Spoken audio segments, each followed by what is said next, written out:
طب هي فعلا كانت في الاول اعترضت عليكي، قالت لا؟ ايه اللي حصل؟ بس هي ما قالتليش، هي قالت لي في الاخر لما خلصنا تصوير خالص اخر يوم، خلاص مخلصين وروحنا. احنا قعدنا حوالي شهر ونص في الفيوم بشكل كامل. من ساعه ما ابتدينا الفيلم لحد ما خلصنا الفيلم ما سيبناش الفيوم. فكنا قاعدين في الاوتيل مع بعض.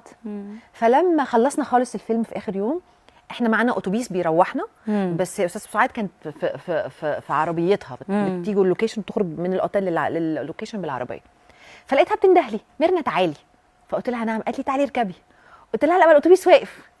قالت لي لا اركبي جنبي انا عايزاكي. فقلت لها حاضر.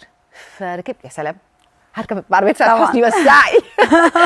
فطبعا يعني ايه، يعني انا بقول لها لا عشان مكسوفه، بس انا يعني انا نفسي حد يصورني. ما كانش حد لسه ساعتها بيصور. يعني ما كانش لسه الكاميرات ولا حاجات شغاله والسيلفي ده، انا كنت خدت مليون سيلفي طبعا. قالت لي اركبي تعالي. فجيت قعدت جنبها.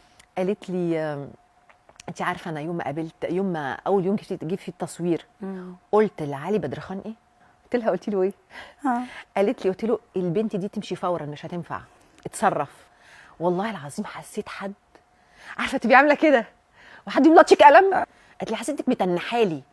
فقلت له يا علي دي هتنفع ازاي؟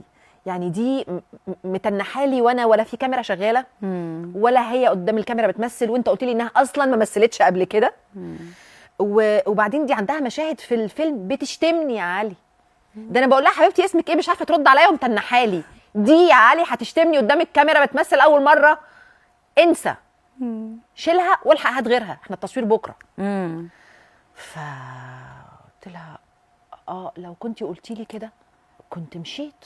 يا حرام انتي اصل سعاد حسني، طبعا انت اكيد هتفهمي كويس قوي. طبعا يعني احنا ما حدش هيراجع ورا كلامك.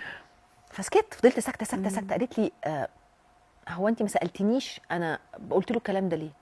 قلت لها انا عندي سعاد حسني، انت تقولي اللي انت عايزاه. اسالك كمان. فقالت لي لا انا بقول لك الكلام ده دلوقتي عشان اقول لك انت بتفكريني بنفسي.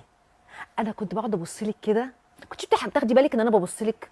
قلت لها بس يعني ما كنتش فاهمه يعني ليه. قالت لي عشان انا كنت ببص لك كده واشوف انا لما ابتديت يا ميرنا ابتديت في نفس سنك، وابتديت فجاه بطله زي بدايتك بالظبط في سنك ده ببطوله عمل كبير، نفس الظروف. فعشان كده انا بقعد ابص لك كده ببقى شايفاني. الله، دي شهاده كبيره جدا. والله العظيم. قلت لها يا لهوي، ده انا لو يعني انا انت سعاد حسني طبعا. انا لو 5% من حب الناس ليكي جالي 5%، بس انا مش طالبه اكتر. انا هبقى يعني مش هبقى عايزه اكتر من كده في حياتي.